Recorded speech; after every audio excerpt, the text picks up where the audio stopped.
Shalom saudara-saudara semua. Meskipun masih belum banyak datang, tapi kita mau tetap bersuka cita. Kita mau mengawali ibadah hari ini dengan doa. Ya Tuhan, terima kasih Tuhan, Kau sudah mengumpulkan kami di tempat ini Tuhan. Kami percaya Tuhan, berapapun jumlah kami Tuhan, 2-3 orang berkumpul, Kau hadir ya Yesus. Dan biarlah Namamu ditinggikan ya Tuhan dalam setiap pujian kami Tuhan. Kami mau mengkhususkan waktu pagi hari ini Tuhan, untuk kami boleh mengagumi kebesaran-Mu Tuhan, mengagumi kasih-Mu ya Tuhan yang begitu besar buat setiap kami. Kau yang lembutkan hati kami Tuhan. Kalau ada hal yang mungkin masih kami pisahkan dari Engkau, hal yang mungkin kami masih sembunyikan ya Tuhan, Kau yang mau uji setiap hati kami Tuhan, Kau yang mau murnikan setiap hati kami Tuhan.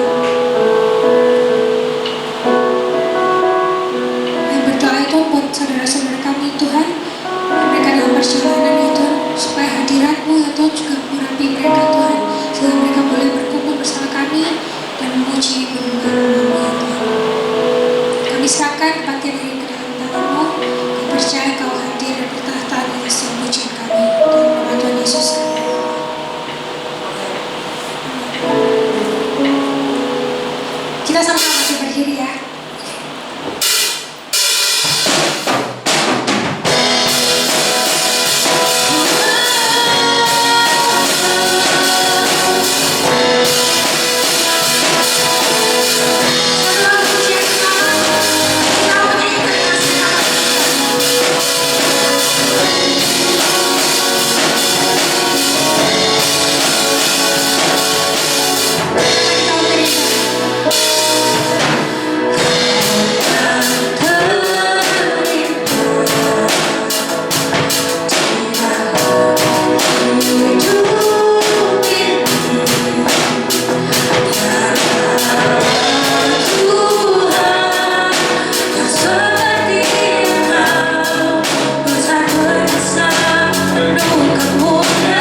menyanyikan satu pujian ini.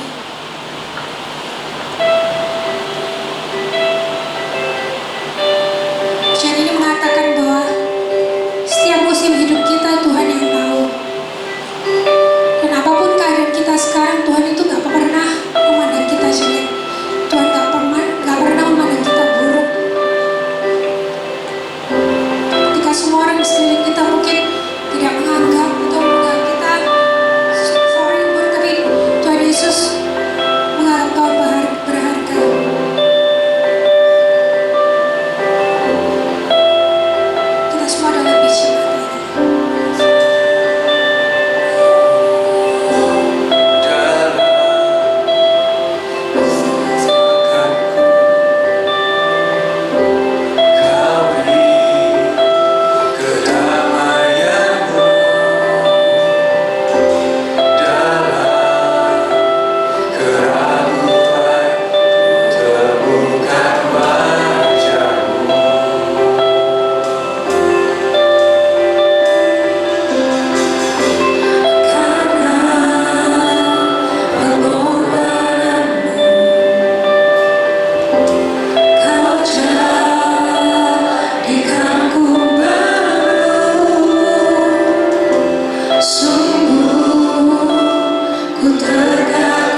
masih punya kesempatan untuk beribadah kepadamu di dalam aman, damai sejahtera dan tentram. Tuhan, berikan kepada kami hati untuk bisa menghargai, untuk mengucap syukur atas tiap kesempatan yang Kau berikan kepada kami di dalam waktu-waktu hidup kami. Inilah kami datang di hadapan-Mu. Kami membawa hati kami di dalam puji-pujian kami. Terimalah ya Tuhan, menjadi harum-harum di hadapan tahta-Mu. Sekarang ya Tuhan, kiranya Engkau datang. Engkau datang dan Engkau menyapa tiap-tiap kami. Engkau menjumpai kami dimanapun kami berada. Di dalam pergumulan kami, Tuhan Kau nyatakan. Izinkan kami untuk melihat wajah-Mu. Izinkan kami untuk mendengarkan suara-Mu. Izinkan kami ya Tuhan diubahkan oleh firman-Mu. Kau membentuk kami, membangun kami. Kau mengkuduskan kami oleh firman-Mu. Dan ya Tuhan, kami semakin hari semakin diubahkan menjadi seperti diri-Mu. Waktu ini adalah waktu milik-Mu. Tuhan Yesus, mari Engkau melangkah di antara kami. Pakai hamba-Mu ini untuk menyampaikan kebenaran-Mu. Buka hati dan pikiran kami, Roh-Mu sendiri yang bekerja. Di dalam nama Yesus Kristus, semua yang percaya katakan amin. Haleluya. Terima kasih.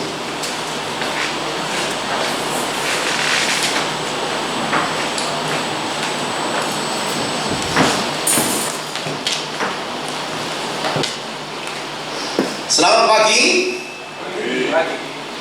Saya mengucapkan selamat buat Anda yang datang pagi ini. Saya sudah mengenal jemaat ini cukup lama ya. Ada masa-masa di mana yang datang banyak sekali. Nah, sekarang hari ini yang datang nggak banyak, nggak tahu kemana. Ya, tapi saya mau menyampaikan kepada Anda, Tuhan mengizinkan saya melayani di banyak tempat. Ya. Jadi saya ini oleh Tuhan sudah diterbangkan ke cukup banyak pulau, cukup banyak kota di negara ini dan juga di luar negeri. Nah, teman-teman, saya belajar satu hal ya. Saya belajar bahwa kalau jemaat itu banyak, itu konsentrasi itu kurang. Ya. Tetapi justru ketika jumlah jemaat itu tidak banyak, itu ada fokus. Nah, teman-teman, saya sungguh senang bahwa Anda boleh ada di sini dalam keadaan ini. Anda harus paham ya, bahwa tiap minggu kita dikasih oleh Tuhan kesempatan untuk datang beribadah kepada Dia.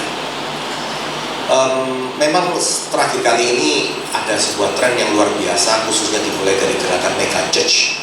Jadi Mega Church itu mereka itu sampai bagaimana caranya kalau Anda datang ke gereja, Anda itu di-entertain.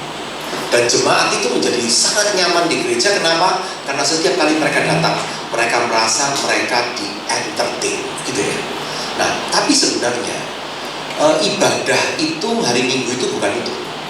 Kalau kita membaca dari sejarah gereja, kita membaca dari surat-surat para rasul, maka Anda harus paham, ibadah itu adalah kesempatan jemaat untuk datang kepada Tuhan. Anda harus paham ya, dulu di dalam masa Israel, kesempatan itu hanya terjadi untuk jemaat umum 1 tahun, cuma 1 kali.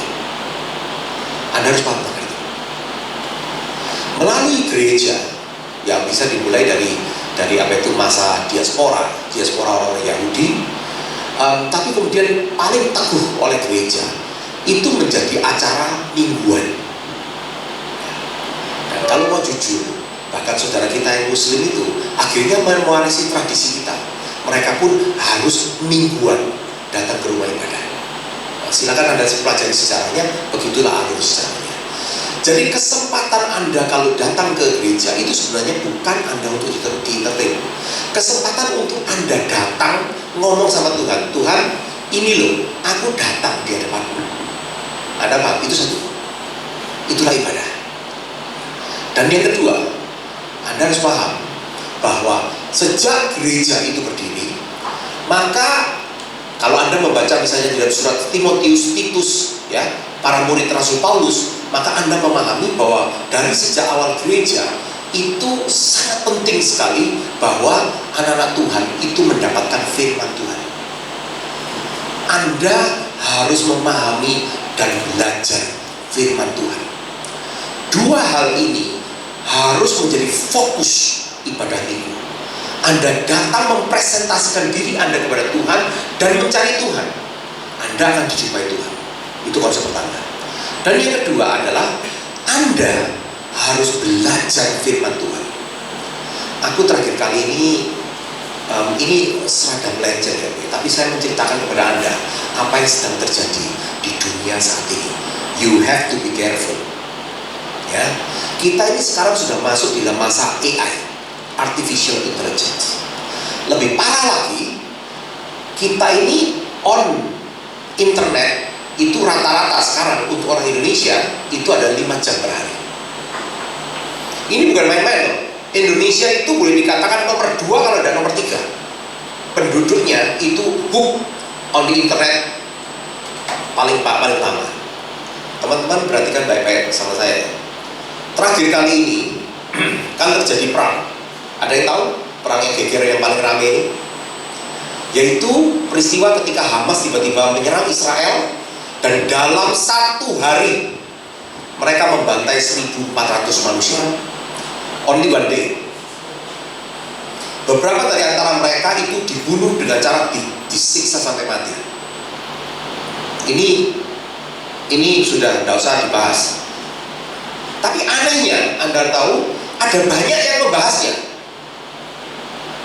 Jadi sekarang ini peristiwa serangan teroris ini sekarang karena banyak orang yang membenci Israel dan kemudian ingin membela Hamas, maka kemudian mereka menciptakan berbagai cerita, berbagai versi, berbagai pembelaan, gitu ya.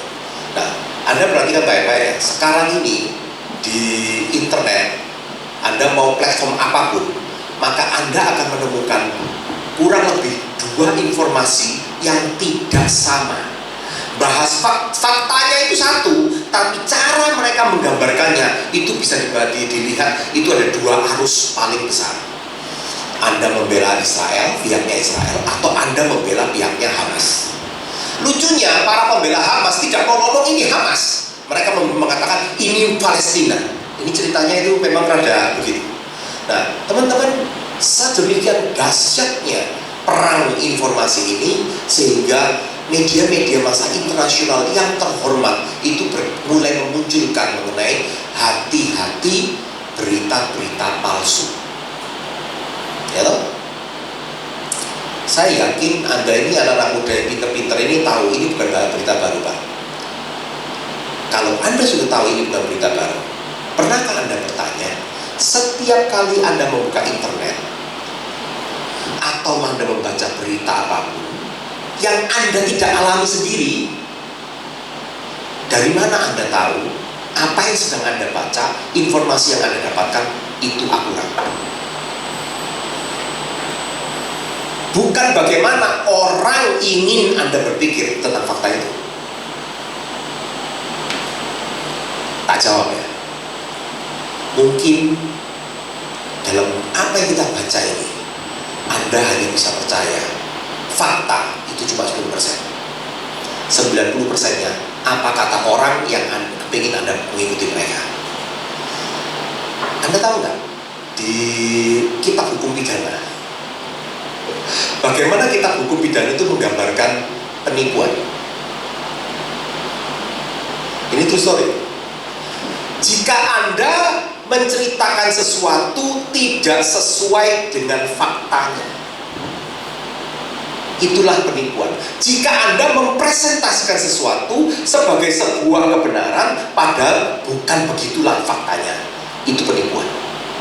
Jadi boleh dikatakan kita ini 5 jam per hari di internet, kita ini disuguhi penipuan demi penipuan, penipuan demi penipuan, penipuan demi penipuan. Anda tahu inilah yang sedang terjadi. Dan sekarang masih mayoritas itu karya manusia. Tetapi AI semakin banyak ya, powerhouse ya, yang sudah menggunakannya, Google menggunakannya, sekarang saingan Google mulai menggunakannya AI ini. Nah, kita bisa melihat di masa depan 100% ini tidak ada kaitan dengan apa kata manusia. apa kata AI. Dan itu sangat menyeramkan. Kenapa? Karena AI itu sudah tidak dikendalikan manusia. Lalu pertanyaannya, yang mengendalikan AI itu apa? Anda tahu nggak? Beberapa kali terjadi kasus ya. Anda tahu Siri, Apple ya. Anda tanya, Siri, hari ini cuacanya apa? Dia bisa jawab. Sampai kemudian ada orang-orang Amerika itu yang mengajukan pertanyaan-pertanyaan yang nggak masuk akal. Misalnya contohnya, suamiku itu begini, kalau menurut pendapatmu, harusnya saya bagaimana? Lalu Siri itu bisa jawab. Jadi Siri itu bisa menjadi konselor. Anda tahu, beberapa kasus dilaporkan ya, bahwa Siri itu memberikan advice, solusinya bunuhlah dia. True story, bukan main-main. Anak-anak itu sampai dikasih tahu, tidak ada gunanya Anda hidup. Hentikan aja kehidupan Anda. Unalive yourself. Sekarang bukan bunuh diri, unalive. Buat hidupmu, buat dirimu tidak lagi hidup. Teman-teman, terakhir kali saya sudah mendengarkan ada peneliti Kristen yang melakukan penelitian. Dia mengajukan pertanyaan-pertanyaan yang Alkitab katakan. Jadi dia tidak membahas tentang Alkitab, tapi dia mengangkat isu itu, topik itu, dia tanyakan itu kepada AI. Dia uji AI yang ada di internet ini.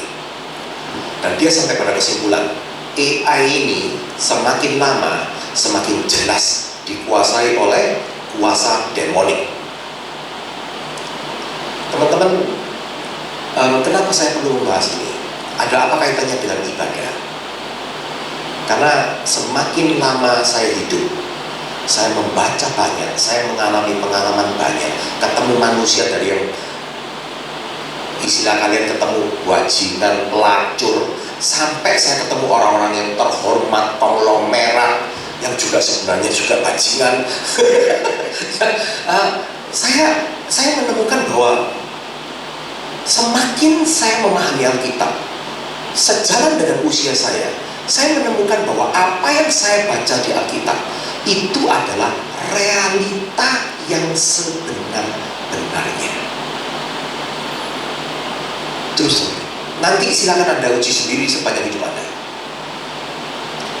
Nah, teman-teman, sebagai seorang dosen filsafat, saya harus sampaikan kepada Anda, memahami kebenaran atau realitas sebenar-benarnya itu amat sangat penting di dalam hidup kita. Contohnya, tak buka ya secara aplikasi sehari-hari. Anda ketemu teman Anda, terus teman Anda ngomong gini, kamu tahu kan, kalau kita bisnis di bidang ini, pasti cuannya itu sampai 100 kali lipat dalam 1 tahun. Ayo, invest. Kalau informasi yang dia sampaikan tidak benar, apa yang akan terjadi pada diri? Kehilangan duit, syukur-syukur nggak bangkrut, betul? Di dalam pengalaman saya, dulu ketika saya berbisnis di Indonesia, saya menemukan bahwa rata-rata pebisnis di Indonesia itu bangkrut karena 2 hal. 1, diciat, kongsi, ya betul. Dan yang kedua, memang salah melakukan investasi. Cuma 2 itu toh. Kokot tutup, mayoritas seperti itu. Nah, jadi teman-teman, kalau memahami realita yang sebenarnya itu apa, itu amat sangat penting untuk memastikan kamu di dalam hidupmu sukses. Sukses itu bukan cuma sekedar dalam 1 kali peristiwa, oh saya goal, saya menang 1 miliar. Bukan. Sukses itu adalah ketika kamu masuk ke peti mati. Ketika kamu sampai di situ dan orang akan ngomong apa tentang hidupmu, itu harus bisa diketahui kamu sukses atau tidak. Jadi perjalanan hidup ini sampai hidupmu pada titik terakhir, are you finish well or not? Nah, saya bicara seperti ini panjang lebar kenapa? Ini adalah bagian yang kedua dari ibadah. Kamu datang, itu kamu harus sungguh-sungguh cari hikmat Tuhan yang sudah Dia nyatakan melalui firman-Nya. Kenapa? Karena itu amat penting untuk memastikan engkau sukses di dalam hidupmu. Paham? Very, very important. Very, very important. Oke, saya akan masuk di dalam topik kita hari ini. Tadi itu pengantar. Pada hari ini kita akan merenungkan sebuah tema yang bernama What a Beautiful Name. What a beautiful name. What a beautiful name it is. Ya. Kita dikasih ayat yaitu Kisah Para Rasul 4 ayat 12. Next slide. Dan keselamatan tidak ada di dalam siapapun juga selain di dalam Dia. Sebab di bawah kolong langit ini tidak ada nama lain yang diberikan kepada manusia yang olehnya kita dapat diselamatkan. Siapa belum pernah baca ayat ini? Angkat tangan. Yang tidak angkat tangan tidak bohong ya, berarti Anda sudah pernah baca ya. Sudah pernah baca ya. Siapa setuju? Angkat tangan. Oke. Siapa ragu-ragu? Angkat tangan. Tak mengaku. Oke. Pertanyaan ketiga, siapa tidak setuju? Angkat tangan. Saya kok curiga kan tingkat kejujurannya ini. Saya ini jadi dosen itu sudah ketemu mahasiswa generasi-generasi Anda. Ya. Berapa banyak mahasiswa yang ngomong sama saya, Pak, agama itu semua baik, semua mengajarkan kebaikan, ya toh? Nah ngapain pakai, kalau semuanya mengajarkan kebaikan, lapo ngel-ngel bikin klaim kayak gini. Saya pernah ditantang satu mahasiswa saya, emangnya cuma Kristen yang bisa bawa orang masuk surga? Emangnya agama lain tidak ada jalan menuju surga? Waduh. Nah, piye? Barusan kemarin saya kumpul sama young leaders. Saya ditanya lagi, loh Pak, ngapain sih kita itu harus memberitakan Injil kepada orang-orang yang sudah punya agamanya? Mereka kan sudah punya jalannya sendiri-sendiri. Anda paham betapa beratnya ayat 1 ini? Bukan main-main loh. Anda berani jadi orang Kristen keluar sana dan ngomong nggak bisa. Kalau kamu tidak punya satu nama ini, kamu tidak mungkin selamat. Siapa punya keberanian ngomong seperti itu di zaman ini, di tengah-tengah teman-teman dan kolega Anda? Angkat tangan. Oh, dia angkat tangan tadi. Teman-teman, ada yang menganggapkan bahwa kalimat ini itu adalah kalimat yang klaim eksklusif. Orang Kristen itu eksklusif, cuma Kristen saja. Saya senang sekali pengajaran dari Pastor John di ICA sebelah itu. Dia ngomong gini, faktanya adalah kekristenan, dan Tuhan Yesus berkata, datanglah kepadaku semua yang letih lesu dan berbeban berat, aku akan memberikan kelegaan kepadamu. Undangan keselamatan dari Kristus itu untuk semua. Oleh karena itu sebenarnya itu berarti bahwa undangan oleh Kristus itu bersifat inklusif, bukan eksklusif. Ini adalah untuk Anda semua, siapapun boleh dapat. Inklusif. Cuma apa artinya kalau begitu pernyataan Tuhan Yesus ini? Nah, inilah kembali kepada topik yang tadi. Realitas yang sebenarnya, realitas yang sejati. 2 tambah 2 sama dengan 4. Itu masalah pendapat atau realita? Saya tahu banyak dari antara Anda sudah lulus ya, tidak kuliah lagi ya, tapi yang minimum ya, masih ingat lah ya, 2 tambah 2 itu berapa? Nah, itu masalah pendapat atau masalah realita?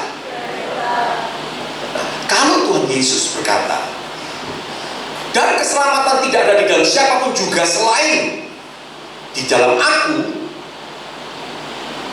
akulah jalan kebenaran dan hidup, tidak ada seorang pun sampai kepada Bapa tanpa melalui aku. Yohanes pasal 14.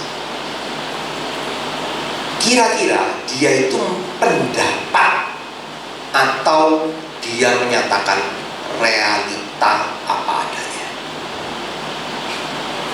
Teman-teman, itu adalah perspektif bagaimana kita memandang ayat ini.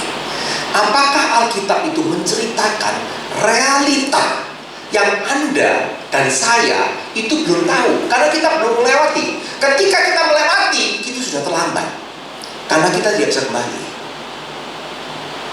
Kita harus tahu realita itu adalah ketika kita melewati pintu kematian itu, meninggalkan kehidupan di dunia ini. Nah, di sini dikatakan tidak ada nama lain di bawah kolong langit ini yang oleh karenanya kita bisa diselamatkan. Next slide. Nama itu adalah menurut kesaksian firman Tuhan, Yesus. Ini adalah tulisan Ibrani, Yeshua. Next slide. Mungkin ada di antara teman-teman pasti masih ingat ya, apa itu William Shakespeare pernah mengungkapkan kalimat yang sangat indah sekali. What's in a name? Apa sih artinya sebuah nama? Kalimat Shakespeare itu lebih lanjut, dia mengungkapkan begini. Bunga mawar itu ya, kalau kita panggil dengan nama yang lain, toh tetap harumnya sama, betul nggak? Maka Shakespeare berkata, what's in a name? Dan ini kemudian menjadi sebuah pemahaman yang luar biasa sekali di dalam budaya Barat. Nama itu nggak penting, nama itu nggak penting. Oleh karena itu kita menemukan bahwa nama orang Barat itu semakin lama semakin tidak unik, semakin sama semua. Misalnya Anda ngomong Greg, Anda klik di Amerika itu Greg, wih, Anda bisa menemukan jutaan nama Greg.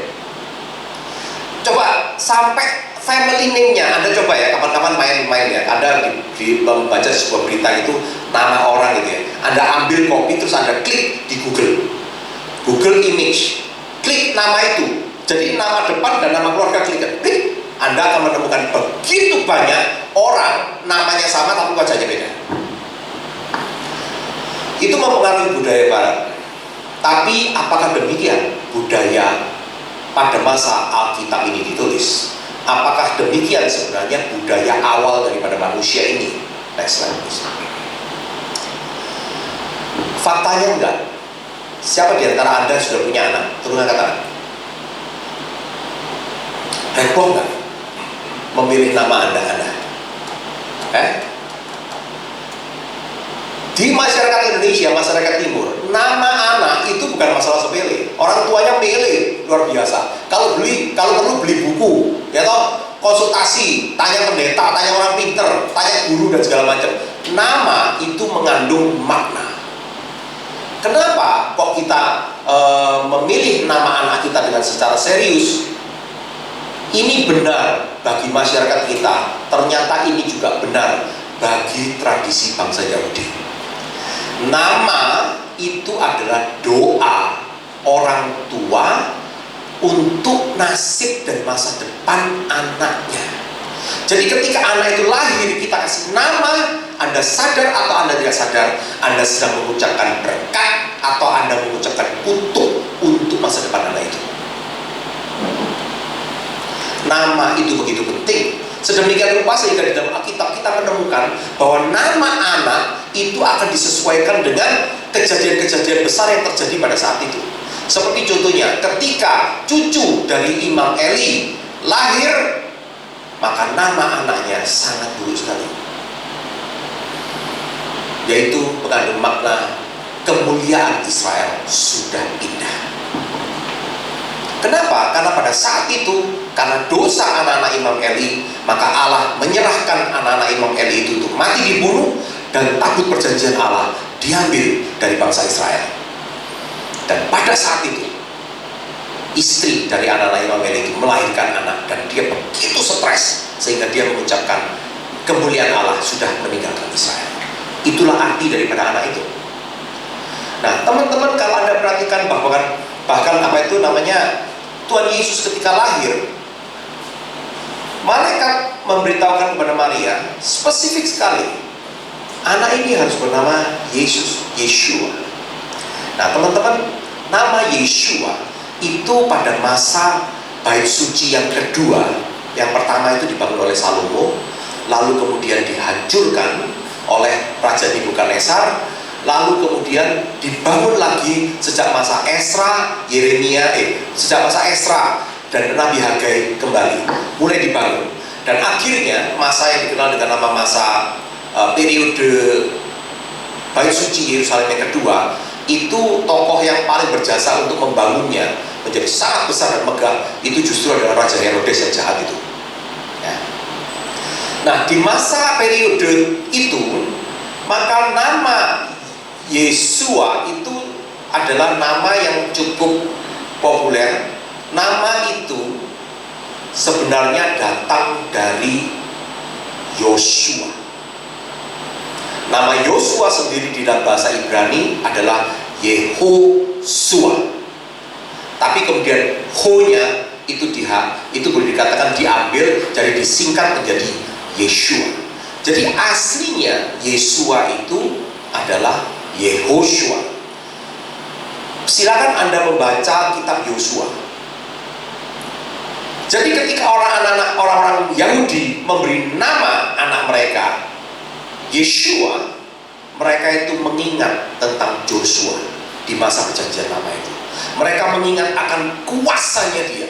Dia adalah seorang pemimpin yang hebat. Dia menolong bangsa Israel masuk ke tanah yang katanya dihuni oleh para raksasa, memerangi mereka, merebut tanah bagi bangsa Israel, dan menggenapi janji Tuhan mengenai tanah perjanjian itu buat bangsa Israel. Itulah yang dipahami oleh mereka ketika memberikan nama Yeshua. Dan secara spesifik Tuhan kita diberi nama Yeshua, dan malaikat berkata, kenapa dia diberi nama Yeshua? Matius 1 ayat 21 berkata, karena dialah yang akan menyelamatkan umatnya dari dosa mereka. Jadi Yosua yang pertama memimpin bangsa Israel untuk masuk dan merebut tanah perjanjian, dan Yeshua yang datang ini adalah yang akan menyelamatkan umatnya dari dosa mereka. Ini sangat amat penting sekali. Inilah makna nama yang indah itu. Next. Nama Tuhan Yesus ini begitu pentingnya sehingga di Filipi pasal 2 ayat 9 sampai 19, 9 ayat 11 itu ada tertulis, Allah sangat meninggikan dia dan mengaruniakan kepadanya nama di atas segala nama, supaya dalam nama Yesus bertekuk lutut segala yang ada di langit dan yang ada di atas bumi dan yang ada di bawah bumi, dan segala lidah mengaku Yesus Kristus adalah Tuhan, bagi kemuliaan Allah Bapa. Sedemikian dahsyatnya anak itu. Ini dicatat, diberikan demikian dan kita Filipi. Wow, luar biasa. Kenapa begitu luar biasa nama ini? Next slide. Nama ini begitu luar biasa karena ini tak mikir, aku mikir semua. Ini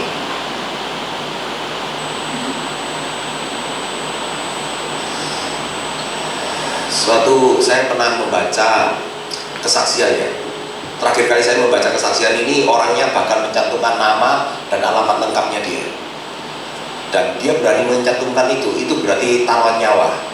Kenapa? Karena dia itu tinggal di wilayah di mana suku tempat dia berasal itu sangat amat membenci orang yang pindah menjadi Kristen. Jadi saya kaget ketika membaca kesaksian dia itu menyebutkan nama dan alamatnya dia. Ini orang betul-betul cari mati. Tetapi itu justru membuat saya menjadi yakin ini tidak main-main anak ini. Jadi ceritanya dia itu sudah diberitahu akan terjadi kerusuhan Mei 1998 di Jakarta dulu. Dan dia adalah termasuk kelompok yang dipersiapkan untuk menjarah Jakarta. Jadi pada hari itu terjadi, dikatakan bahwa dia datang ke Jakarta. Dia datang ke Jakarta dan mereka mulai menjarah, melempari batu, membakar rumah dan segala macam. Lalu kemudian mereka menemukan sebuah toko buku Kristen. Wah, menjadi sasaran kemarahan mereka. Mereka melempari toko buku itu ya. Dan kemudian tiba-tiba mereka melihat dari dalam toko itu pintu terbuka dan ada sepeda motor yang keluar. Lari. Wah, dia langsung Dia dan temannya, ayo kita kejar, kita bunuh orang itu gitu ya. Nah, mereka kejar, persis di persimpangan ada mobil lewat, ditabrak, dan kemudian dia berkata begini, saya tiba-tiba bangun dan saya terkapar. Lalu kemudian saya lihat, loh, kok saya ada di sini? Jadi dia itu bangun, dia melihat dirinya. Anda tahu apa yang terjadi? Rohnya keluar kan? Ya. Kemudian dia melihat temannya juga terkapar. Tetapi kemudian apa yang terjadi berikutnya itu yang menyeramkan. Dia melihat dari dalam tanah itu keluarlah sosok berwarna hitam dan yang mukanya seperti anjing. Dan anjing itu mulai menggigit temannya itu dan merobek-robek saling memperebutkan. Dan temannya menjerit-jerit berteriak sama dia, tolong aku. Dan dia sendiri ketakutan. Dan betul akhirnya temannya itu disobek-sobek kemudian dibawa masuk ke dalam tanah itu. Lalu kemudian makhluk-makhluk itu mulai mencari dia. Wah, dia berkata dia ketakutan. Dia mencoba lari. Mereka terus mengejar dia dan dia berkata dia mulai merapal semua ayat-ayat hafalannya dia. Dia keluarkan ayat-ayat yang bahkan ayat-ayat yang dipercaya bisa mengusir jin, bisa mengusir setan. Dia keluarkan itu semua. Tetapi mereka terus mendekat sama dia. Tiba-tiba dia teringat satu kali. Salah seorang gurunya berkata, nabi yang paling ditakuti setan itu adalah Yesus. Itu bisa mengusir setan. Tetapi masalahnya Yesus ini Tuhannya orang Kristen. Terus piye? Yang dia benci, yang mau dia bunuh tadi itu. Terus piye? Tapi karena dia terlalu ketakutan, akhirnya dia tidak tahan. Dia ngomong gini, Isa, aku mohon maaf kepadamu, aku minta ampun kepadamu, tolong selamatkan aku. Dia berkata begitu. Ketika dia berkata begitu, tiba-tiba dia melihat ada cahaya putih datang, dan dia dibungkus dalam cahaya putih, dan tiba-tiba dia bangun. Dia bangun itu dia sudah di rumah sakit. Dia kembali sadar dia ada di rumah sakit. Temannya tidak tertolong, temannya mati. Dia hidup. Langsung dia menjadi pengikut Yesus. Ayat ini benar terjadi. Barang siapa yang memanggil namaku, nama Tuhan, meskipun membenci Tuhan, tetapi minta pertolongan kepada Tuhan, maka mereka akan diselamatkan. Kesaksian orang itu luar biasa sekali. Dia membenci Kristus, dia ingin membunuh Kristus, dia ingin membakar toko buku Kristen. Tetapi pada titik itu dia menjerit memanggil nama Tuhan dan dia diselamatkan. Ini sebuah hal yang dahsyat. Oleh karena itulah teman-teman, ini adalah nama yang ditinggikan, nama yang dimuliakan. Tadi kitab Filipi itu kalau Anda perhatikan kalimatnya itu ya, dia ini adalah nama yang kepadanya diberikan kuasa di langit, di bumi dan di bawah bumi. Kalau Anda perhatikan kalimat yang mirip dengan itu ada di dalam kitab suci saudara-saudara kita itu. Ini adalah sebuah nama yang karenanya ketika Anda berseru memanggil dia, Anda akan selamat. Next slide. Keselamatan itu bisa dipahami dengan beberapa cara. Ada beberapa pengajaran yang mengatakan, oh, Yesus Kristus itu satu, manfaatnya keselamatan, dan yang kedua, untuk kehidupan kita, ketiga, untuk pengetahuan kita dan segala macam. Tetapi kalau saya semakin memahami mengenai karya Tuhan di dalam Alkitab, saya menemukan bahwa keselamatan di dalam Tuhan Yesus, keselamatan di dalam nama ini, itu di dalamnya itu terdapat beberapa komponen. Jadi hal-hal ini itu membentuk keselamatan kita secara total. Nah, izinkan saya untuk menceritakan beberapa dari antaranya. Saya mohon maaf ya, saya mempersiapkan materi ini. Semakin saya pikir, semakin saya, oh my goodness, ini topik satu ini aja, nama yang indah ini, yaitu Yesus Kristus, yang oleh karenanya kita mendapatkan keselamatan. Itu kalau kita meneliti tentang Alkitab, ini khotbah tidak akan selesai 1 semester. Serius, Anda silakan buka Alkitab dan Anda akan menemukan semua kesaksian Alkitab itu, khususnya dari Perjanjian Baru, itu semua menunjuk hanya pada satu pribadi ini, satu nama ini, yaitu Yesus Kristus. Semua kesaksiannya adalah tentang Dia, tentang Tuhan Yesus. Oleh karena itu Bapak dan Ibu, memang betul ya, kekristenan itu titik sentral. Jadi kalau seandainya ini roda, kekristenan itu roda, maka roda ini punya poros yang memastikan roda ini tidak jatuh, roda ini terus berputar. Itu porosnya itu, kalau poros ini berputar, seluruh roda berputar. Porosnya itu hanya satu, yaitu Yesus Kristus. Oleh karena itu teman-teman, keselamatan di dalam Tuhan Yesus itu, di dalam keselamatan itu bukan hanya satu komponen, tetapi terdapat beberapa komponen, cukup banyak komponen. Saya mencoba untuk menyampaikan beberapa dari antaranya yang sangat penting. Satu, Tuhan Yesus itu memberikan keselamatan kepada kita karena Dia adalah korban penghapus salah. Kalimat korban penghapus salah, korban penebus dosa, korban keselamatan, kalimat ini, istilah ini Anda bisa temukan di dalam Perjanjian Lama, di dalam hukum Taurat.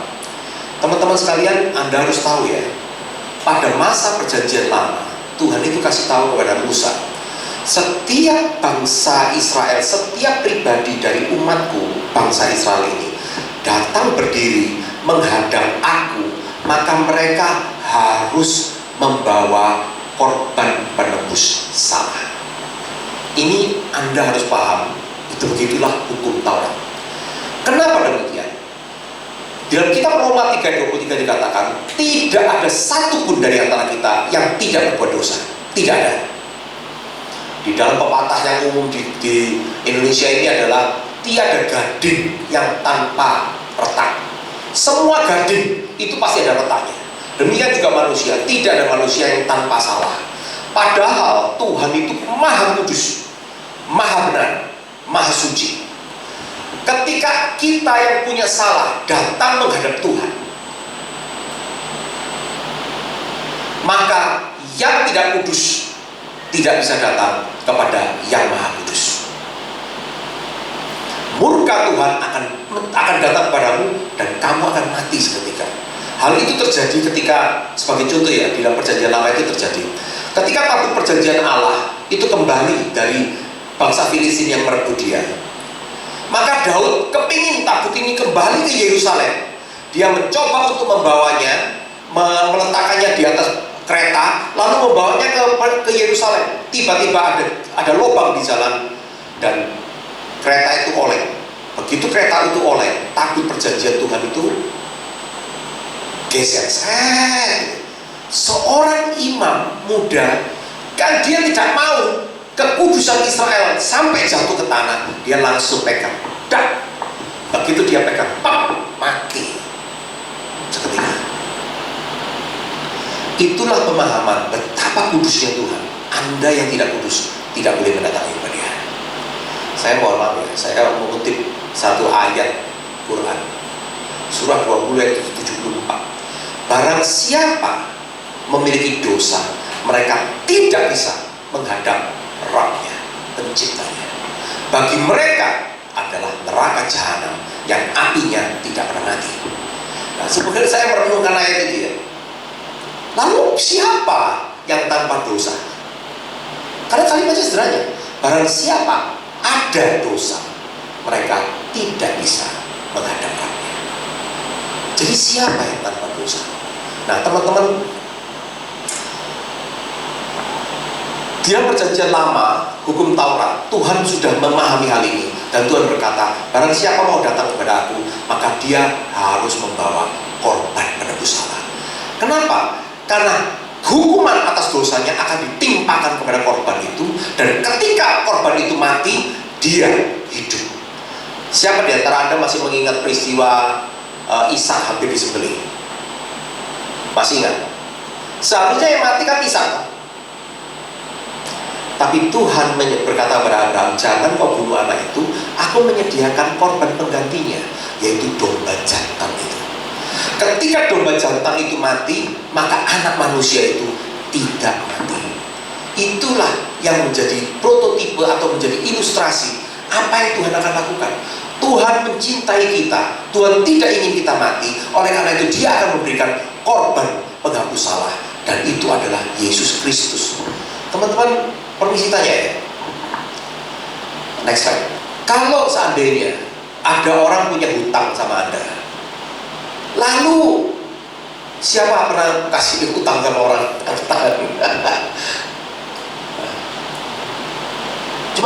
Cuma kalian berdua. Jangan pelit-pelit loh. Wah, kalau kalian enggak pernah ngutangi orang ini, kalian nggak ngerti gimana rasanya. Tapi yang pernah ngutangi orang pasti tahu rasanya. Orang datang utang itu melas-melas kan, mohon-mohon kan, tak bayar. Anda kasih jebret, ya toh? Pada waktunya bayar utang, Anda minta, apa yang akan terjadi? Banyak kasusnya Anda akan dibagi-bagi. Permisi tanya ya, kalau Anda ketemu orang utang yang tidak bayar utang, kira-kira relasinya enak? Yang diem aja jelas gak pernah ngutangin. Yang langsung gede-gede, pengalaman. Tahukah Anda, di dalam tradisi Yahudi, dosa itu adalah hutang. Hutang kepada Allah. Bagi orang Yahudi, Anda harus paham, dosa itu hutang. Kita punya sesuatu yang menjadi haknya Tuhan, yang kita tidak bisa berikan kepada Dia, dan itu hutang. Hutang itu harus kamu bayar. Sorry ngomong ya, ada orang Kristen, sekali kita ulang ya, hutang harus dibayar. Amin. Sampai jadi orang Kristen hutang gak bayar ya. Nah, maka ini lebih baik jangan berhutang. Wes, itu aja.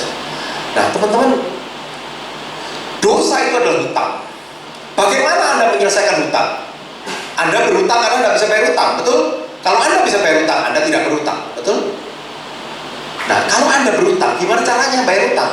Kalau Anda bayar hutang, relasi tidak beres dengan Tuhan. Bagaimana? Harus ada orang yang tidak berhutang kepada Tuhan, yang membayari hutang Anda, betul? Itulah Yesus. Apa yang terjadi sesudah hutang lunas? Punya ganjalan enggak? Di dalam relasi ada ganjalan enggak? Nggak ada, enteng, beres. Itulah kenapa saya mau membacakan begini. 2 Korintus 5 ayat 18 sampai 19. 2 Korintus 5 ayat 18 sampai 19. Dan semuanya ini dari Allah yang dengan perantaraan Kristus telah mendamaikan kita dengan dirinya dan telah mempercayakan pelayanan pendamaian itu kepada kami. Sebab Allah mendamaikan dunia dengan dirinya oleh Kristus. Dengan tidak memperhitungkan pelanggaran mereka, Ia telah mempercayakan berita pendamaian itu kepada kami. Yesus itu adalah cara supaya terjadi pendamaian antara kita dengan Tuhan. Dosa kita itu dibayar, hutang itu dibayar, dilunasi oleh Tuhan. Saya belum bicara mengenai teologi, mengenai darah Yesus. Di dalam kitab Ibrani dikatakan bahwa dari sejak hukum Taurat oleh Musa, segala hal di dalam rumah ibadah itu harus disucikan dengan darah. Darah itu adalah pembasuh. Darah itu adalah cleaning agent. Ketika darah itu membasuh Anda, Tuhan melihat Anda, yang dilihatnya adalah pengorbanan, pembayaran lunas yang diberikan oleh Tuhan Yesus. Anda harus paham, hukum Taurat berkata, mata ganti mata, gigi ganti gigi, nyawa diganti nyawa. Ketika Anda seharusnya mati, Anda digantikan oleh Yesus, kematian Yesus. Oleh karena itu Anda memiliki hidup. Itu hukum keadilan Tuhan sudah terjadi. Ketika hutang itu tidak ada lagi, maka tidak ada yang bisa dituntut dari Anda untuk dihakimi. Relasi Anda dipulihkan dengan Tuhan. Dan ketika relasi Anda dipulihkan dengan Tuhan, next slide. Ini luar biasa sekali. Ibrani 5 ayat 9 dikatakan, dan sesudah ia mencapai kesempurnaannya, ia menjadi pokok keselamatan yang abadi bagi semua orang yang taat kepadanya. Pokok keselamatan, maksudnya apa itu? Next slide. Suatu hari ketika saya masih studi di Amerika, saya tinggal di rumah saudara sepupu saya, ada kesempatan 1 semester dia kasih saya 1 kamar. Terus saya di belakang rumahnya itu ada taman kecil gitu, dan kemudian saya melihat nggak banyak tanaman sih, saya melihat ada 1 tanaman di pojok di tembok gitu. Terus saya tanya, itu apa? Oh, ketika aku beli, ini yang punya rumah ngomong dia mencoba untuk menanam pohon anggur, tapi tanamannya itu cuma segini. Sudah berapa lama? Oh, sudah bertahun-tahun ini yang percuma, ini anggur tidak muncul. Aku mikir Tuhan kasih hikmat. Terus aku kemudian ngomong gini, nama dia An, tahu nggak? Pohon anggur itu merambat. Coba lihat foto-fotonya itu di Google itu. Itu pohon tanaman merambat. Jadi dia nggak bisa tumbuh tinggi kayak tanaman gini. Kita harus kasih media supaya dia merambat. Nah, teman saya ini seorang handyman. Saudara saya ini handyman. Dan bilang, ayo kita buat. Lalu dia beli kabel dan kami berdua mulai membuat itu kayak seperti di gambar ini, kawat-kawat gitu. Dan karena antara rumah dengan temboknya itu pendek, kami bisa menyambungkan dari atap rumah itu langsung ke tembok, pagar kayu begitu. Lalu kami bikin beberapa kawat begitu. Kami mengalami mujizat. Mujizat kenapa? Dalam waktu 1 minggu itu dia sudah merambat naik kemana-mana. Jadi rupanya tanaman anggur itu bertahun-tahun menantikan kesempatan dia bisa naik. Begitu kami kasih itu alat untuk dia merambat dalam waktu 1 minggu itu sudah kemana-mana. Kami senang sekali karena kan bagian belakang jadi kelihatan indah dong. Gitu ya. Yang kami tidak duga adalah lewat 1 bulan kemudian dia mulai berbuah. True story, gak bohong. Anda tahu kismis? Ternyata itu tipe anggur kismis, jadi kecil-kecil itu, tapi buahnya. Dan Anda tahu yang terjadi teman-teman? Itu anggurnya. Karena satu lahan itu tidak ada tanaman apapun. Itu anggurnya itu betul-betul seperti kayak foto-foto di Google Image. Kami tiba-tiba jadi kaya raya. Kami makan anggur, berhari-hari makan anggur. Sampai suatu hari saya mau ke kampus, terus saya lihat ada 2 kresek. 2 kresek diletakkan di depan pintu. Di rumah pada saat itu cuma sisa saya dan saudara saya itu. Terus saya tanya, ngapain ini anggur kok ditaruh di depan pintu? Aku sediakan itu supaya kamu bawa ke kampus. Ngapain dibawa ke kampus? Kun, kamu gila enggak? Ini sekian banyak, ini sampai makan daripada busuk. Kasihkan ke teman-teman. Saya masih ingat sekali, gede loh. Saya sampai bawa sampai di kampus. Untung parkiran nggak jauh. Saya ke depan itu ada lapangan tempat biasanya mahasiswa duduk, diskusi, makan dan segala macam. Saya letakkan di atas meja dengan bangga sekali. Terus langsung saya teriak, guys, girls, pay attention. Grapes free, go ahead. Saya mundur, langsung dalam hitungan menit habis. Itu terjadi. Tapi teman-teman, suatu malam lebih tepatnya, pada saat itu mulai memasuki musim gugur. Kami kedatangan angin besar di tempat itu karena gunung. Dan kemudian kami mendengar suara keras sekali, kusak. Tapi saya dengar, saya nggak mau keluar. Dingin. Ya nggak suka. Bagi Anda yang pernah studi di negara 4 musim, Anda pasti tahu kalau adem nggak keluar misalkan. Saya nggak mau keluar.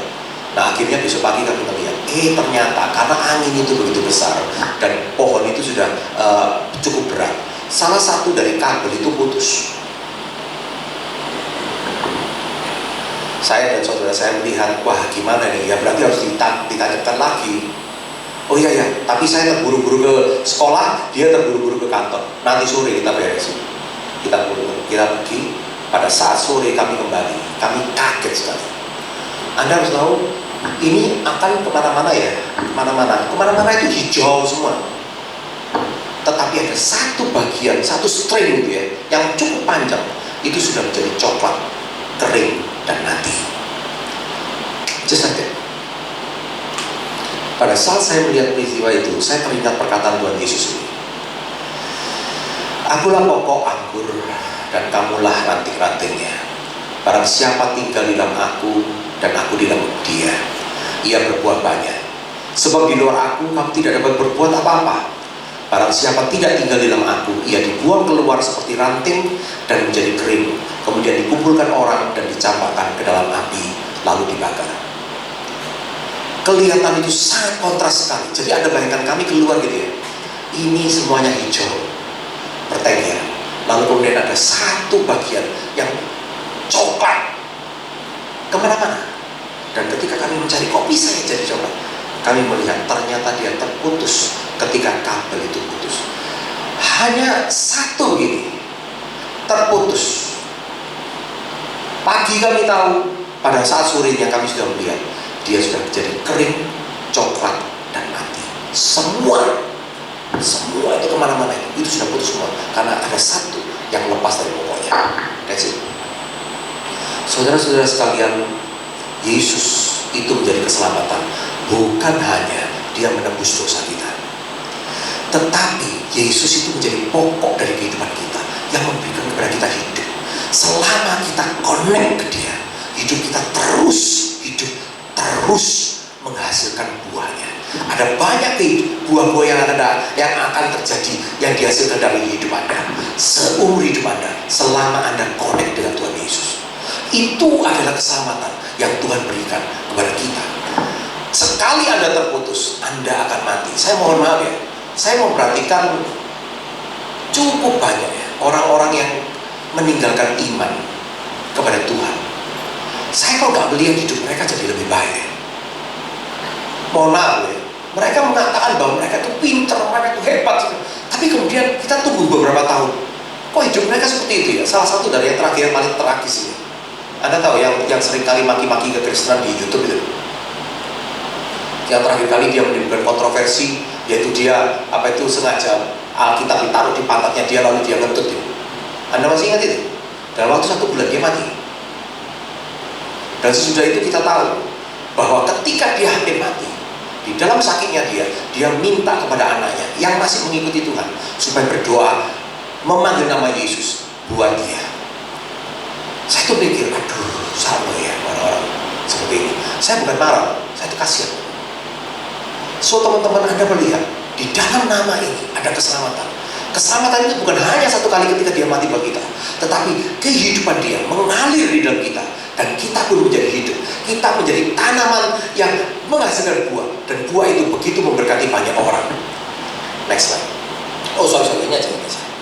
Dan kemudian hal yang ketiga yang saya ingin sampaikan kepada teman-teman, banyak yang bisa didapatkan dari nama yang indah ini.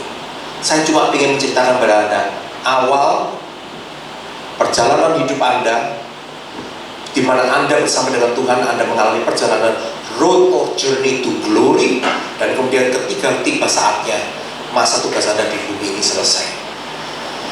Yohanes pasal 14. Janganlah gelisah hatimu, percayalah kepada Allah, percayalah juga kepadaku. Di rumah Bapakku aku banyak tempat tinggal. Jika tidak demikian, tentu aku mengatakannya kepadamu. Sebab aku pergi ke situ untuk menyediakan tempat bagimu. Dan apabila aku telah pergi ke situ dan telah menyediakan tempat bagimu, aku akan datang kembali dan membawa kamu ke tempatku, supaya di tempat di mana aku berada, kamu pun berada. Dan kemana aku pergi, kamu tahu jalan ke situ. Saya mungkin pernah bertanya kepada jemaat di sini ya, tapi ada beberapa yang pada saat itu gak ada di sini. Saya mau tanya, siapa di antara Anda besok kalau mati mau ke surga? Turun angkat tangan. Ini gereja ya, ini hari Minggu ya. Nah, mau angkat tangan resiko ya. Oke, semua mau ya? Ya. Ada yang tahu nggak alamatnya surga itu di mana? Anda paham? Nggak pernah mikir Pak? Keluar, roh Anda keluar dari badan Anda pergi kemana? Ayo, tahu nggak surga itu sebelah mana? Paling gampang, lupa surga itu di atas. Kamu tahu kosmonot Rusia ketika pertama kali berhasil keluar angkasa itu orang-orang Rusia, dan itu orang-orang komunis. Ketika mereka konferensi pers, mereka kasih tahu, kami sudah naik ke atas, di atas ada Tuhan, yang ada hanya kegelapan. Piye? Ayo, Anda mati, Pak saya naik ke atas, ternyata di atas cuma gelap gulita, luar angkasa, terus piye? Ada yang tahu alamat surga? Dan ada yang tahu kan? Anda tahu keselamatan dalam Yesus Kristus itu luar biasa dahsyat sekali. Tuhan berkata, kamu tidak usah khawatir, pada waktunya tiba, aku menjemput kamu. Aku akan membawa kamu supaya di mana aku berada, kamu pun di situ. Dan lebih dahsyat lagi, karena itu kamu jadi tahu jalan ke situ. Saudara-saudara sekalian, saya nggak tahu ya.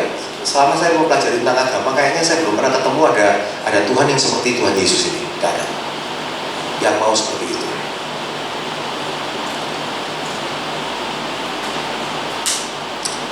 Next slide please. Next slide. Ya. Aku beri 3 permintaan. Aku mau pulang. Sama. Sepire. Aku pengen mereka balik.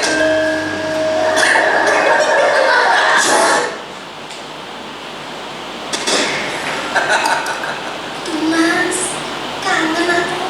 Ku kabulkan apapun permintaan. Tenang, kalau gitu aku minta rumah, Lah, sawah, motor, mobil, monas, kapal, gak manusia, gaji, matre, kabeh.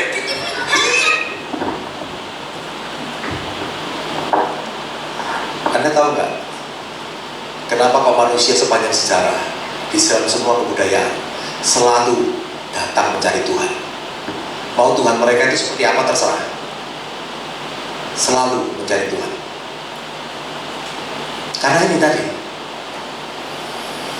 karena kita punya harapan-harapan, keinginan-keinginan, dan bahkan kebutuhan-kebutuhan yang kita ingin penuhi. Dan kita datang kepada Yang Maha Kuasa karena Dia mampu memberikan kepada kita semuanya itu. Next slide. Ini ada beberapa yang ayat Alkitab yang saya dengan kaitan namaku. Markus 9 ayat 37 mengatakan Tuhan Yesus berkata, barang siapa yang menyambut Tuhan, dia sebenarnya menyambut yang mengutus Tuhan Yesus. Di dalam Tuhan Yesus, Anda punya koneksi langsung kepada Sang Pencipta. Matius 18 ayat 20. Di mana 2 atau 3 orang berkumpul dalam namaku, di situ aku ada di tengah-tengah mereka. Ada penyertaan Tuhan, ada pendampingan Tuhan. Kita tidak pernah kesendirian. Sorry ya, saya mengetahui bahwa pada masa ini anak-anak muda sekarang, menurut survei menyatakan bahwa masalah paling utama generasi dari Z sampai generasi Alpha adalah perasaan sendirian, loneliness. Ada kaitan dengan karena kita begitu terpesona pada gadget. Tidak ada sentuhan emosional, tidak ada sentuhan persahabatan. Teman-teman, berita ini adalah berita yang sangat penting. Di dalam Yesus, Dia senantiasa ada bersama dengan Anda.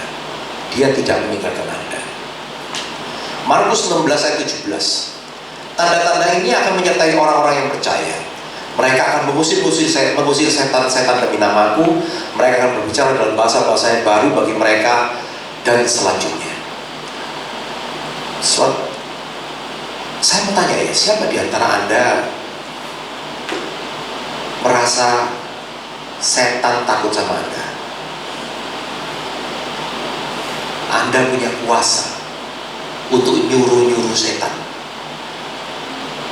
Siapa di antara Anda yang punya keyakinan Anda ini bisa menyembuhkan orang?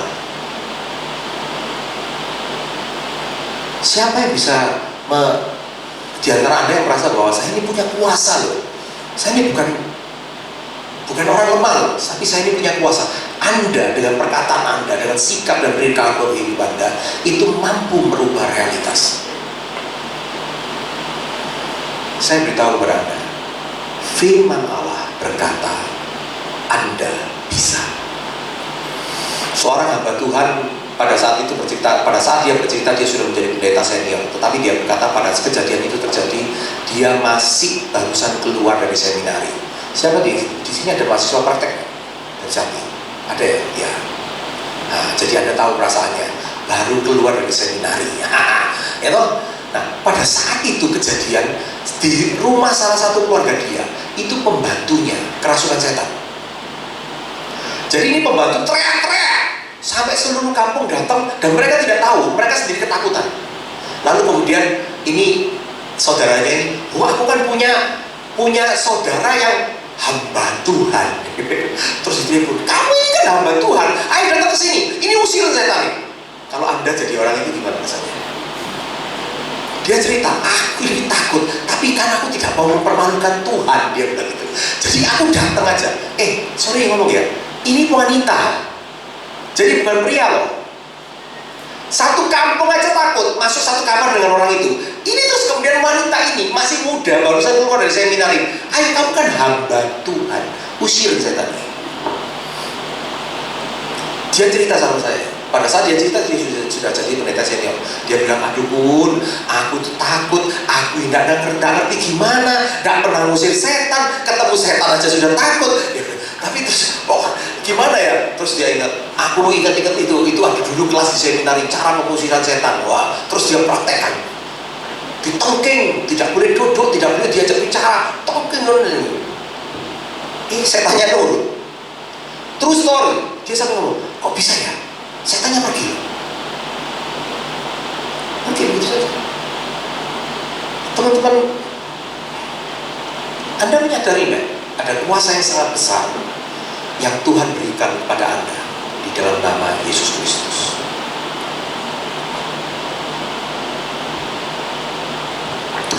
Slide berikutnya. Ini yang paling seru.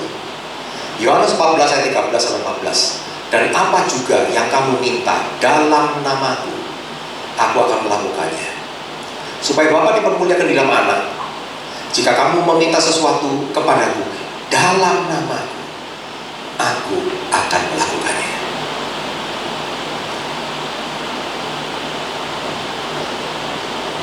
Sudah pernah minta belum?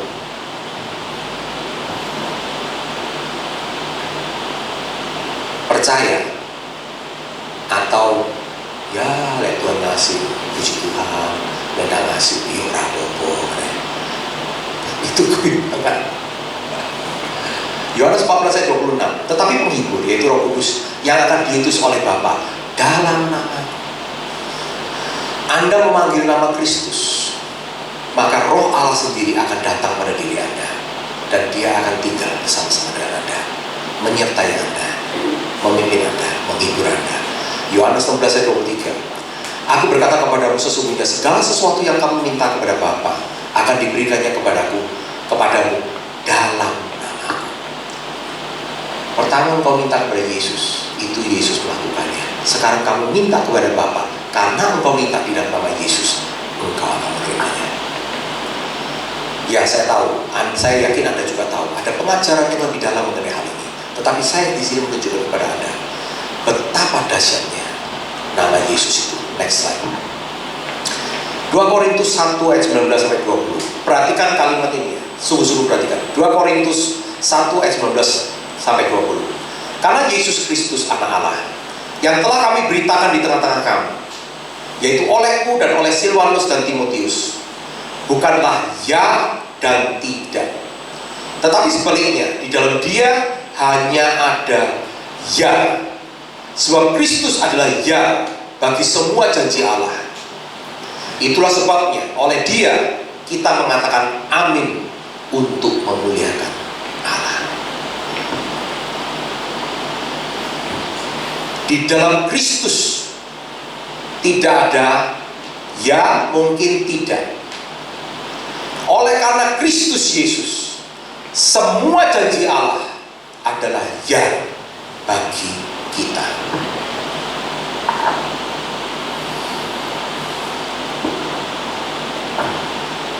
Jika perkataan Tuhan ini, jika firman ini, jika apa yang saya baca ini adalah firman Tuhan, dan Tuhan tidak pernah berbohong,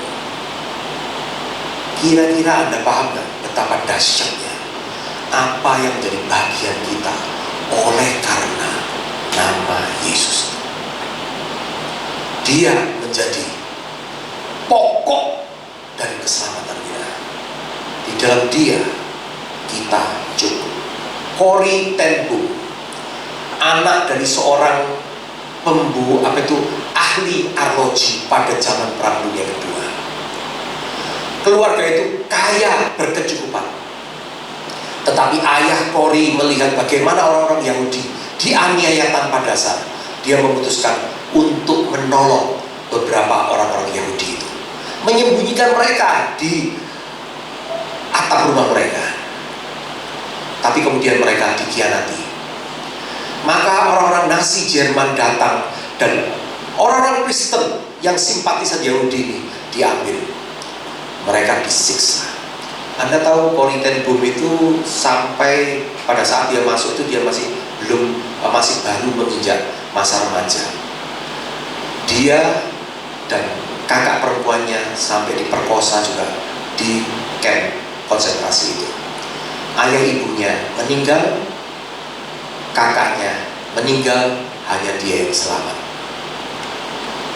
Anda tahu pada saat dia sudah tua, dia mengucapkan satu kalimat yang luar biasa sekali. Dari kaya sampai habis semuanya, keluarga pun tidak ada, tetapi dia bisa bertahan hidup. Anda tahu dia berkata apa? Dia berkata gini, orang Kristen itu sering tidak tahu bahwa sebenarnya yang kita perlukan hanya Yesus Kristus. Kamu tidak akan sadar tentang fakta itu sebelum kamu tidak punya apapun selain Yesus. Baru kamu ngerti bahwa Anda punya Yesus cukup. Sebagai penutup ini, sorry. Next slide. Aku ingin bertanya pada Anda. Aku minta Anda punya waktu sejenak untuk berpikir. Bila semua anugerah yang begitu luar biasa ini diberikan kepada kita oleh karena nama itu,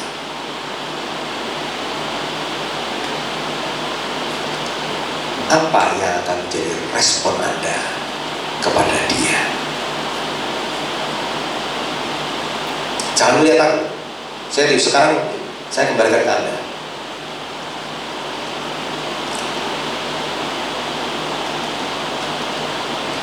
Kalau semua ini telah menjadi bagian milik, diberikan kepadamu, lalu respon apa yang layak, yang seharusnya kamu berikan kepada Dia? Saya mengundang tim musik untuk naik.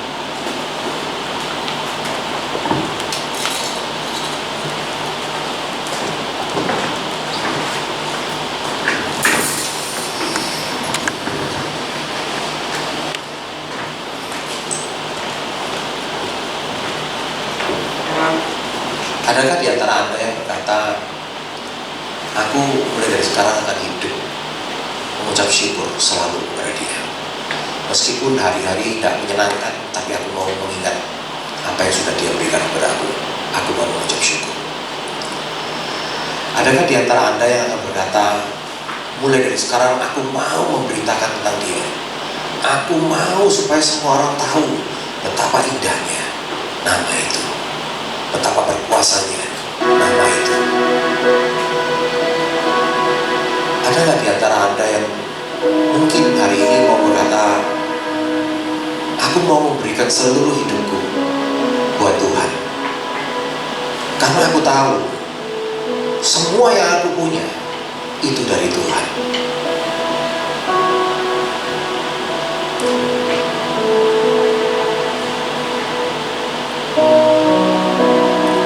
Mari masing-masing ambil saat teduh. Renungkan apa yang akan menjadi responmu sesudah kamu mengetahui betapa besar, betapa banyak, betapa dalam, betapa tinggi, betapa berkuasanya apa yang diberikan kepadamu di dalam anugerah Yesus Kristus.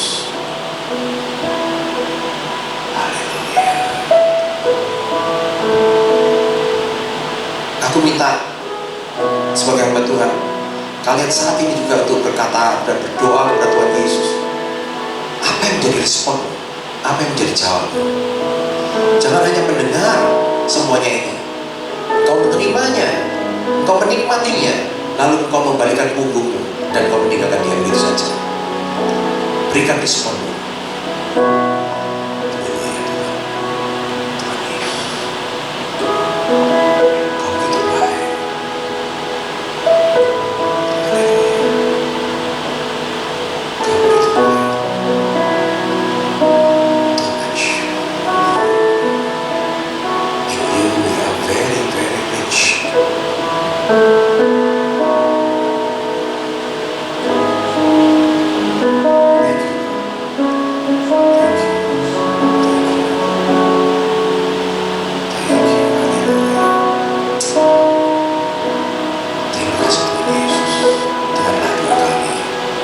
Dengarkanlah komitmen kami pribadi, meteraikannya Tuhan. Tolong kami untuk melakukannya. Hidup kami mau menyenangkan-Mu. Rasa syukur kami, rasa terima kasih kami. You are so good. Thank you, Lord. In Jesus' name. Amen.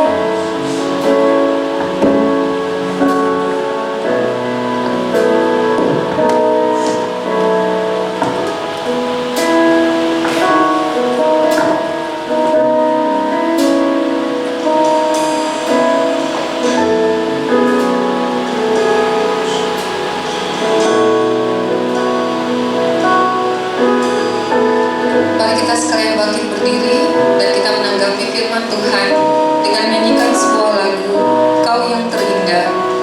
Nama Yesus adalah nama yang terindah di dalam hidup kita yang telah diberikan Allah kepada kita. Mari kita bersyukur buat nama Yesus yang telah menyelamatkan kita. Kau yang terindah di dalam hidup ini. Amin. Haleluya. Yesus.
siang hari ini mungkin saudara bergumul dengan sakit penyakit, ataukah ada keluarga saudara yang bergumul dengan sakit penyakit.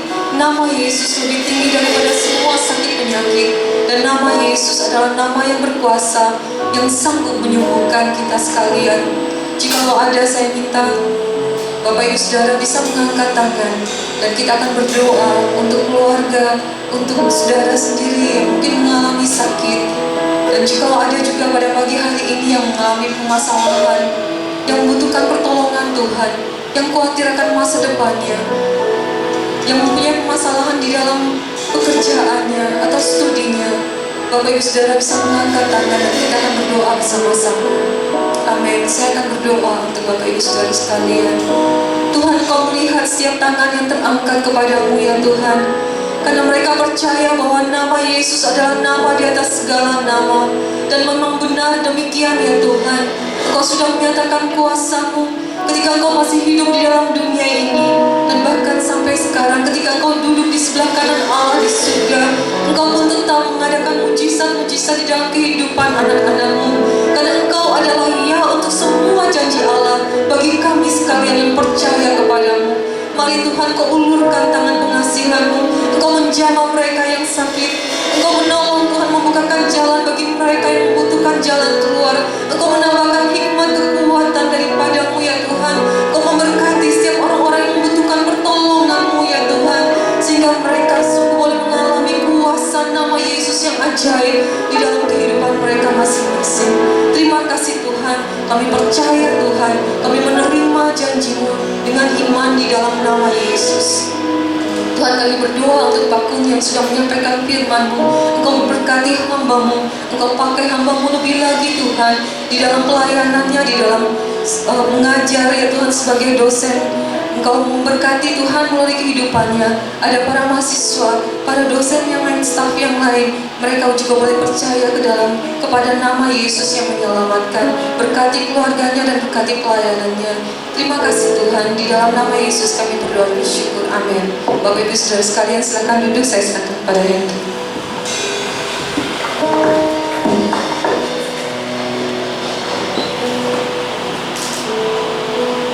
Terima kasih untuk Pak Gun atas semuanya. Dapat salam juga dari Pak Agus ya, Pak Gembala kita lagi melayani di GMS Ngagel ya. Di hari ini nggak bersama kita. Ya tadi aku sempat intrik dengan pertanyaannya ya. Kalau itu kesannya kayak fakta itu arogan gitu ya. Kalau Yesus arogan. Jadi ya memang itu makanya sekarang yang baik itu kan ya pokoknya menurut pendapat pribadi masing-masing lah, jangan saling memaksakan pendapat supaya nggak dikira arogan ya. Makanya kan itu liberalisme itu di Amerika itu ya. Aku sempat ngobrol sama siapa ya, sama salah satu teman kemarin itu ke Amerika tuh. Sekarang kan dulu kan kepingin ya, dikit-dikit mau kepingin ke Amerika gitu ya. Sekarang lu gak kepingin ke Amerika itu kan orangnya liberal semua ya, jadi aneh gitu. Jadi makanya sekarang itu Amerika itu bukan jadi ada apalagi California itu kan provinsi yang ekstrim di sana itu. Ya itu karena ya liberalisme itu ya, karena nggak menyampaikan fakta dikira arogan, makanya jadi nyeleneh sekarang. Ya memang itu ya PR kita. Takutnya sih kita ini, aku juga berpikir ya, kalau menyampaikan bahwa Yesus itu takut nanti kan debat nih, nah aku salah nikah nanti. Aku kan debat sama lawan bicara aku, nanti aku salah nikah, aku jadi jelek nanti. Nah itu PR kita masing-masing ya. Kita ini tahu Yesus itu keselamatan, tapi menyampaikan quotation-nya untuk orang mengerti itu yang bikin kita jadi memilih diam. Ya semoga hari ini semuanya bisa membantu kita ya. Ya. Lalu sebelum itu kita akan doa persembahan dulu teman-teman. Mari kita tutupkan mata sekali lagi, tutupkan kepala sekali lagi untuk doa persembahan. Tuhan, terima kasih atas hari ini. Tuhan, Roh Kudus kami undang sekali lagi di dalam hati kami untuk kami memberikan persembahan. Tuhan, murnikan motivasi kami Tuhan ketika kami memberi, biarlah persembahan yang kami berikan ini hanya untuk misi-Mu saja Tuhan. Terima kasih. Amin. Teman-teman bisa transfer secara online juga ya. Aku sambil mentransfer atau memberikan, saya bacakan ayatnya di Lukas 18 ayat 9 sampai 14. Yesus menceritakan juga perumpamaan ini kepada yang ditujukannya kepada orang yang memandang rendah orang lain tetapi yakin bahwa dirinya sendiri baik. Kata Yesus, adalah dua orang yang pergi ke rumah Tuhan untuk berdoa, yang satu orang Farisi, yang lainnya seorang penagih pajak. Orang Farisi itu berdiri, menyendiri dan berdoa, ya Allah, saya mengucapkan terima kasih kepadamu, sebab saya tidak seperti orang lain yang serakah, curang, atau berzina. Saya bersyukur karena saya tidak pernah tidak seperti penagih pajak itu. Saya berpuasa 2 kali seminggu dan saya mempersembahkan kepadamu 1/10 dari semua pendapatan saya. Tapi penagih pajak itu berdiri jauh-jauh dan malahan tidak berani menengadah ke langit. Sambil mengusap dada, ia berkata, "Ya Allah, kasihanilah saya orang berdosa ini." Percayalah, kata Yesus, pada waktu pulang ke rumah, penagih pajak itulah yang diterima Allah dan bukan orang Farisi itu, sebab setiap orang meninggikan dirinya akan direndahkan dan setiap orang yang merendahkan dirinya akan ditinggikan. Ya, semoga ayat ini bisa membantu kita memurnikan motivasi kita ketika kita memberikan sesuatu untuk Tuhan ya. Ya, pengumuman selanjutnya hari Selasa ya, MOR ya, kita selalu rindu mengundang teman-teman yang tidak hanya kru ya. Kalau di MOR itu biasanya teman-teman inti kru yang ikut berdoa, tapi kita rindu juga jemaat ikut berdoa juga ya secara online. Nanti linknya akan diumumkan biasanya di story Instagram atau grup-grup kita.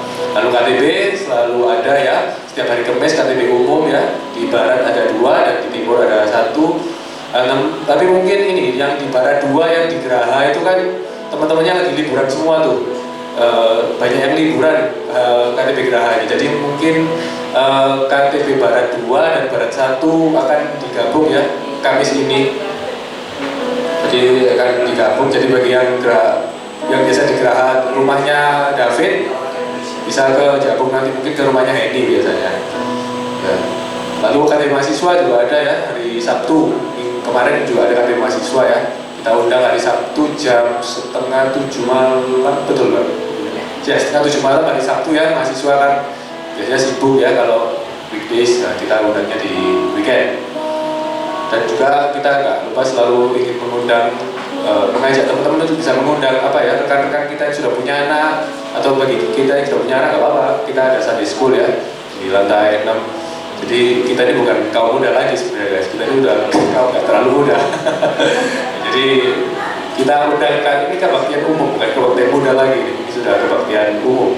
Ya, jadi kita undang teman-teman ya, ada Sunday School di lantai 6 kita ya. Ya, terima kasih atas kehadirannya dan perhatiannya. Saya kembalikan ke Bu Lili.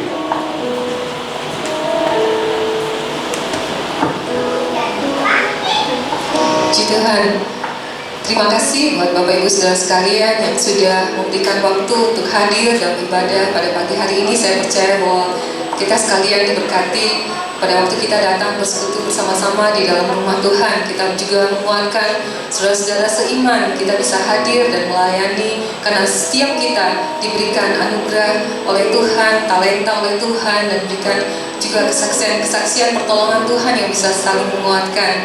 Dan bagaimana kita bisa juga menceritakan kepada orang-orang lain tentang nama Yesus yang sudah menyelamatkan kita ya, karena kalau kita nggak pernah bercerita, bagaimana mereka bisa tahu tentang nama Yesus yang menyelamatkan. Oke, saya mengundang Bapak Ibu Saudara bangkit berdiri, kita akan menutup ibadah pada pagi hari ini. Saya minta tolong yang akan berdoa penutup, lalu kemudian saya akan doa berkat. Mari teman-teman kita sama-sama berdoa. Ya Tuhan, terima kasih ya Tuhan atas kesempatan-Mu ya Tuhan yang telah Kau berikan pada kami ya Tuhan, sehingga pada hari ini ya Tuhan kami bisa mendengarkan firman-Mu ya Tuhan yang disampaikan oleh Pak Agung ya Tuhan. Biarkan kami tidak cuma mendengar ya Tuhan, tetapi bisa meresponi ya Tuhan.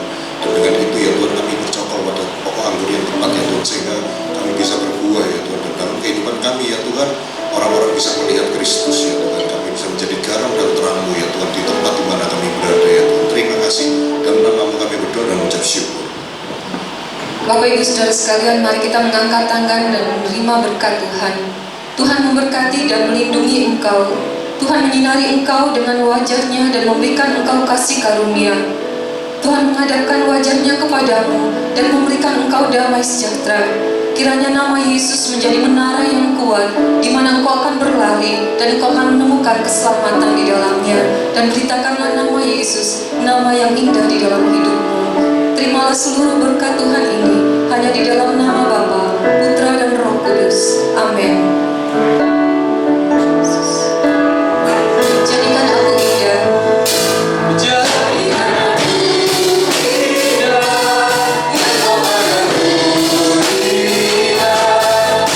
Seluruh karyamu di dalam hidupku. Ajarku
kasih buat semua yang sudah melayani hari ini. Tuhan Yesus memberkati.